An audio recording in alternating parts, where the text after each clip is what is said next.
Well, we just witnessed the second car chase in Rome for the year.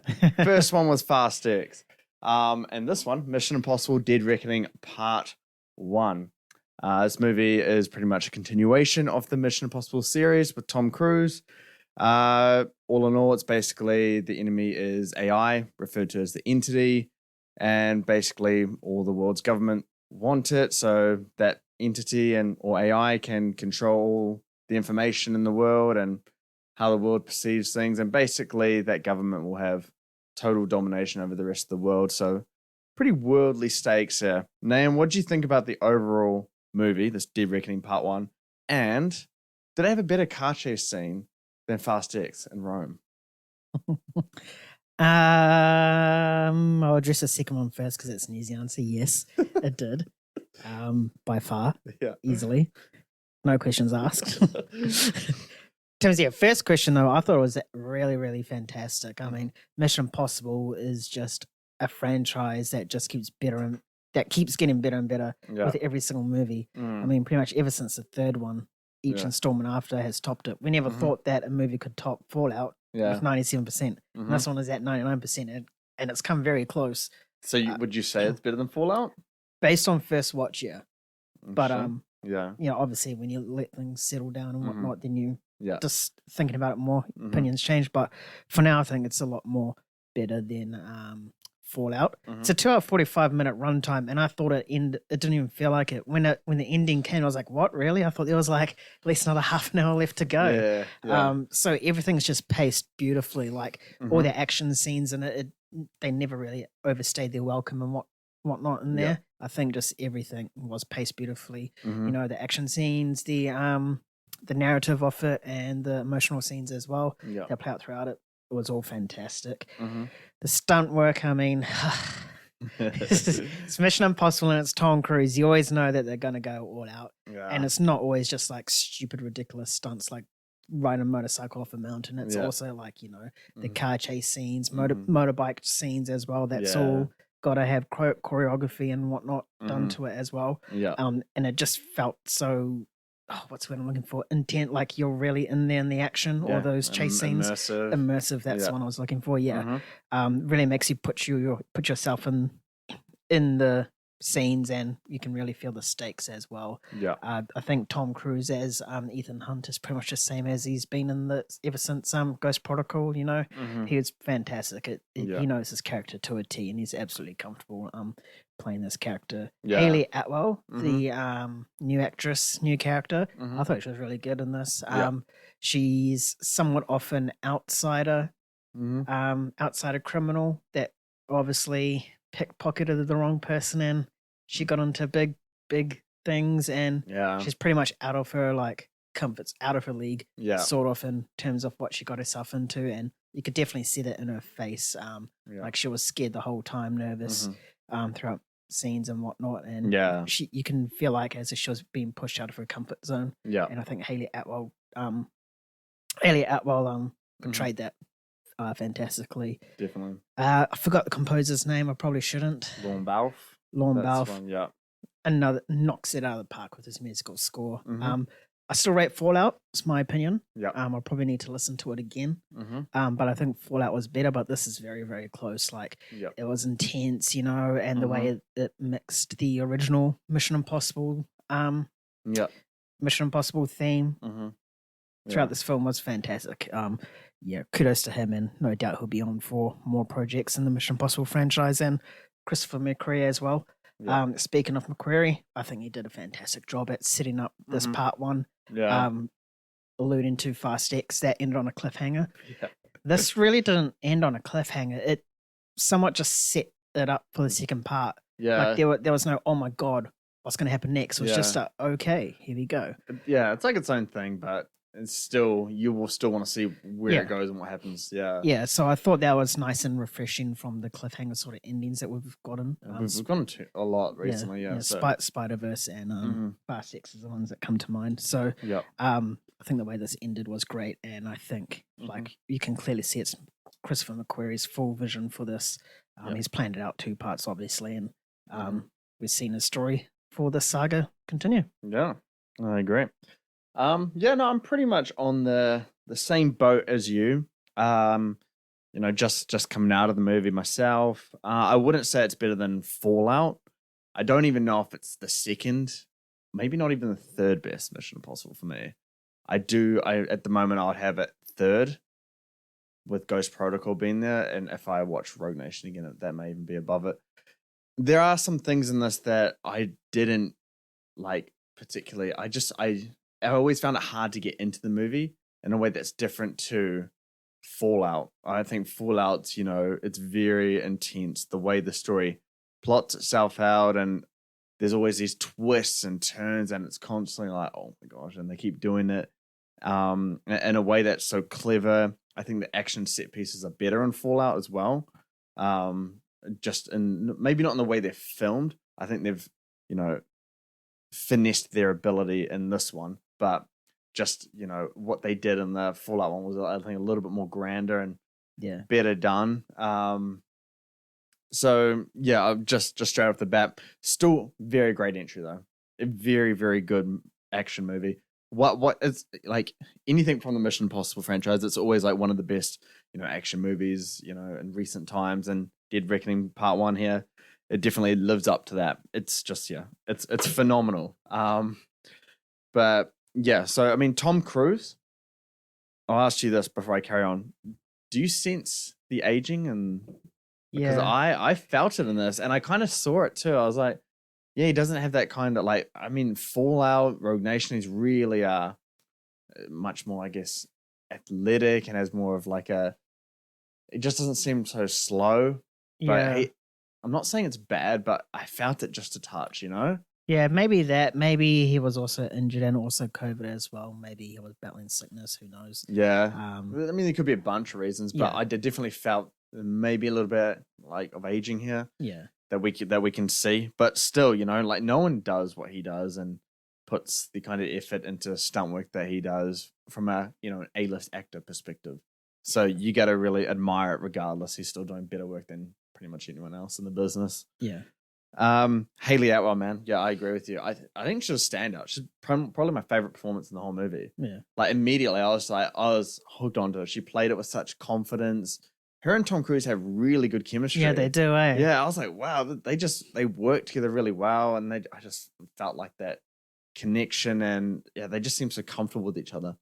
So she's a welcomed addition to this franchise, and yeah, she played it very well. Even times when she's has to be like fearful, but also like quite sly. She just plays a kind of like all these kind of different emotions very convincingly, and fits and plays right into her character. Pom Klementieff, I thought she was. I didn't like her performance in this one. Didn't you? No, I thought it was overacting at times, a little bit too extra, and the payoff that the character had at the end of the movie, I'm not going to spoil it. While I liked that part of the movie, and I think it worked, it's just not worth the first bit of like what she is in this movie. I just found it a little bit too extreme and intense, and especially like almost like Joker-esque. Yeah. Yeah, and I was like, okay, that's weird. And then like the fact that we're seeing so much of her and having no idea about that character at all. Yeah, because she barely speaks. Yeah. So I was like, oh, okay, like why are you showing me so much of, like, if we don't know much about her? So I didn't like that part of it. Action set pieces, yeah, they are great, but I don't think they hit Fallout. Something about Fallout, because I think it's just such a nice mix, because it's there's stunt work and running, there's stunt work and the hand-to-hand combat. We didn't get too much of that. There is that tight alleyway scene, which is cool, but not to the bathroom scene in Fallout. You got helicopters, and then you got like the fight at the end. There's, I think, the versatility of Fallout and where they happened is more impressive. And the what's the major stunt scene that's been heavily marketed in this movie is the bike going off the cliff, and he parachutes out of there. That's not even my favorite action set piece in this whole movie at all. I thought it was like, it was very like, it was good and very impressive. I don't want to elaborate too much on it because I feel like I'm bordering on spoilers here, but it is not the best. I think the last act with anything on the train. Yeah. That train sequence is just phenomenal. Although I do feel like part of my experience with this movie is hindered being on the VMAX screen that we saw it on. Yeah. Once we see it in IMAX tomorrow, I think I may have a little bit more appreciation for the action and set pieces than I do here. Yeah. So yeah, but like everything, the way that they do these, action set pieces, like they're very tactile, and they have to be they're heavily choreographed. It's like right down to like the minute detail, and just the shots they can get out of them. It's just incredible.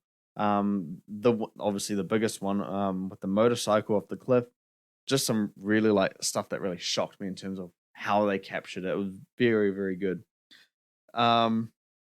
Locations, always one of the highlights of these kind of movies. Yeah. We need more movies that travel the world and go around the world and go to real life locations and not in front of a green screen.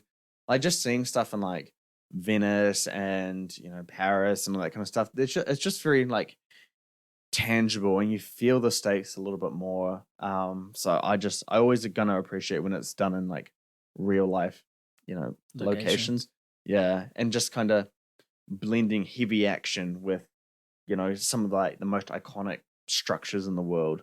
It's always like interesting or fun, rather than just having it like in like a warehouse or just some random Los Angeles motorway kind of thing. Yeah. It adds a little bit more to it. So yeah, the production is just insane. The score, I would say that I'm a little bit disappointed by him, because Fallout is one of my favorite scores. Not ever, but it's definitely one of my favorites. This one, it was a little bit too somber for my liking, a little bit too soft. Yeah. It kind of just fit in nicely. And what Fallout did, it kind of twisted the original Mission Impossible theme to something that's kind of a little bit larger than life and a little bit of a higher tempo to it. So it kind of really elevated the action sequences in that movie. Rather than this one, it just kind of like slides in. There was never a point in the movie, I didn't think I had a single point where I was like, oh my God, the score is like, I'm really feeling right now. Again, it may be the VMAX experience, but yeah, I think just like sound, I think VMAX has fine sound. So perhaps tomorrow, but yeah, I just didn't find it very, engaging. Just one of those ones that kind of just fit in, does the job, and it's done kind of thing. Editing, I don't want to say it's too long. I did share your experience where, I just, once it ended, I was like, oh, that was for 2 hours and 45. That was quick, or it felt too quick, but it also feels too long. I don't know how to articulate it in a way, where it makes a complete sense. But I think if you were to cut 15 minutes from this movie, the action and pacing would feel super fast, super tight. And I feel like that would be much more of like a visceral, intense experience with the movie. Allowing it to be 2 hours and 45 minutes, it has some slow parts, and it doesn't really hinder your entire experience because it's quite well paced regardless.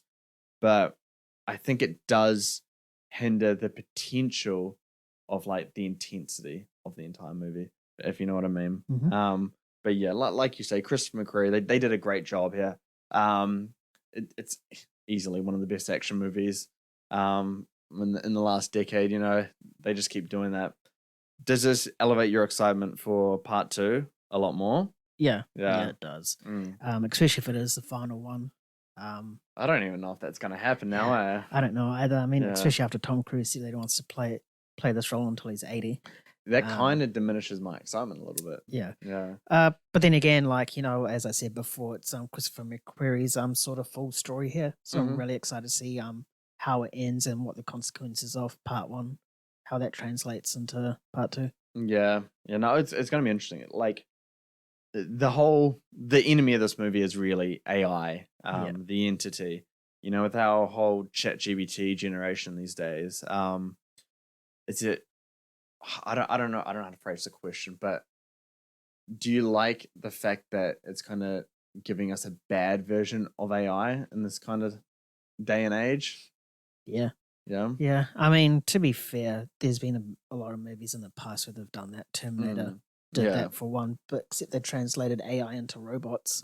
But this is actual proper AI. It's not a physical thing. It's more network. Yeah. So we're really seeing the threat of that network, and we saw it in that scene with Benji in the airport. We saw what consequences did later on in the film, and that is probably a thought that a lot of people don't realize with AI nowadays. Yeah, because it's been glamorized as quite a helpful product. Yeah.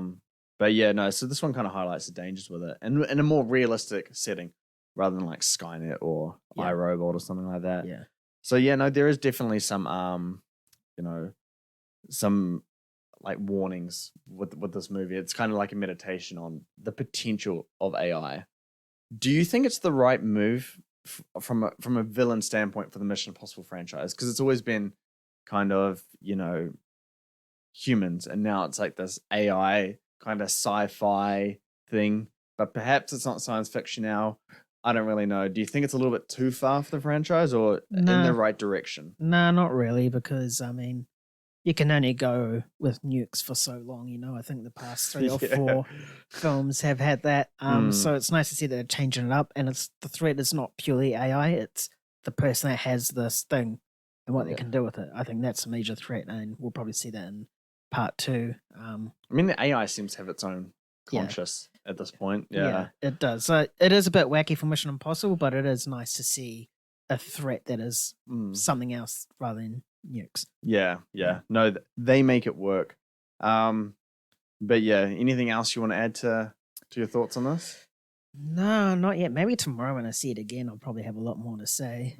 Could touch up on it on our Let's Be Real, but I think for now, I think I've said everything I needed to. Yeah. Film. So we're going to be seeing it tomorrow and seeing it in IMAX, and with this conversation, Let's Be Real, or we can have a spoiler discussion video come out.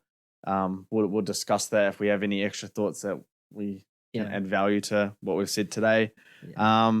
But yeah, so overall thoughts in a number format, what's your score? I would give it a 9 out of 9 out of 10. 9 out of 10? Yeah. I am going to go an 8 out of 10. I didn't like VMAX. I didn't like our seats. I just felt far too away from everything. Yeah. Did you feel that? We should have waited and gone to VMAX too. We probably should have, so we get our optimal seats that we've discovered. But if once I see it tomorrow and it boosts up significantly, like to a 9 or something like that, I'll be sure to mention that on Let's Be Real on Monday. So that is going to do it for us on today's review of Mission Impossible Dead Reckoning Part 1. We hope you enjoyed our thoughts on it. Be sure to go check out this one. Tom Cruise is a massive advocate for cinemas and cinema goers, so go out, support the movie. They put everything into it. Also, it costs $290 million, so help them break even. And when you do go see it, jump back onto whatever platform you're listening from, or message us on Twitter at MovieGains. Flick us a message and we can have a discussion about it. Also, subscribe to us on YouTube, give us a rating on whatever pod you're listening from. Jump over to moviegains.com. We do other stuff over there, obviously movie reviews. We also do box office analysis, Academy Awards stuff, 4K reviews and whatnot. So yeah, thanks again for joining us. We'll see you next time. Keep bringing the hype. Peace. See you later.